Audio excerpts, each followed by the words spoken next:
I preached the entire message in St. Louis. I didn't get to do it down here. I had two more guys. But someone said, how did you do that? I said, very simple. I knew more about my wife than any preacher in the world. I spent 61 years with her.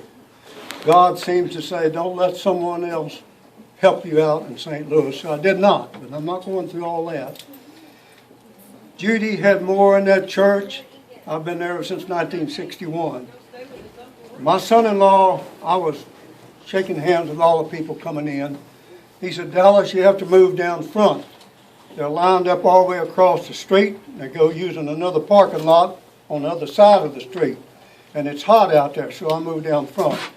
She had more in that church. I'm bragging on my wife, not me. She had more in that church, has ever been in that church, and I joined that church in about 1961 or 2. So anyway, I recall, I did not know this. I don't know why I couldn't see the people lined up all the way around the wall, down to the pulpit. I didn't know that till a week later. The kids didn't know it either at that time because they were sitting on the front pew.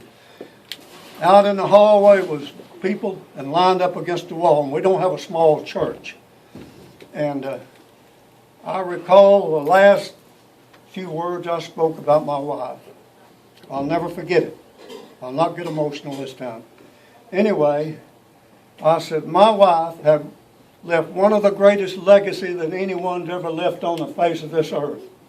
And I paused and I said, number one, her love for God. Number two, her love for her kids. She put God before everything. She put me in there second with the kids. And number three, her love for the family.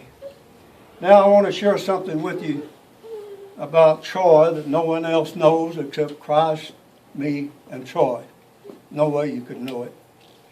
I want to share with you how it came about that Troy gave his heart to Jesus. That's why I'm so happy I had the privilege of being I can't lead anybody, Lord, but I was the messenger. God chose me for a great reason. I know that. So anyway, it was at Thanksgiving, the reason I'm thinking this. I'm going to guess about 4 years ago. I don't know for sure, maybe 5. But anyway, I was talking to someone, and I looked over and seen Troy sitting on the table back in the corner by himself. And I talked to the Lord. I looked back again. I could tell there was something on my nephew's heart. So whoever I was talking to, I said, I have to go over and talk to Troy a little bit. I went over and I jumped up on the table with him. High table was down on the fire station in Paris. I get up there and I said, Troy, are you okay? I remember it like it was yesterday. He paused and he said, no, I'm not okay, Uncle Dal. And it got into spiritual talk. And I said, Troy, have you ever given your heart to Jesus? Ask him to forgive you for your sin, invite him to come into your heart. He looked at me and he said, no, I haven't, Uncle Dal. He was almost ready to cry, almost had me cry. I said, well, Troy, could I do this? He said, what's that, Uncle Dal? Could I come out at your house tomorrow and share with you how you can make the most important decision you ever made in your entire life? He said, would you? So I went out there and we talked for a while. And I've had the privilege of leading lots of souls to Christ over the years. And I would have to say, Troy, when he prayed this beautiful prayer, asking Christ to come into his heart, that touched my heart. So he prayed as beautiful prayer as anyone I've ever led to the Lord. So I wanted you all to know that.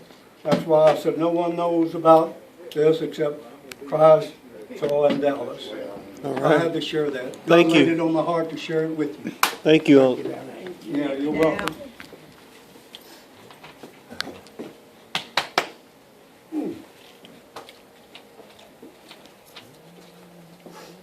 If I can talk, that's over with.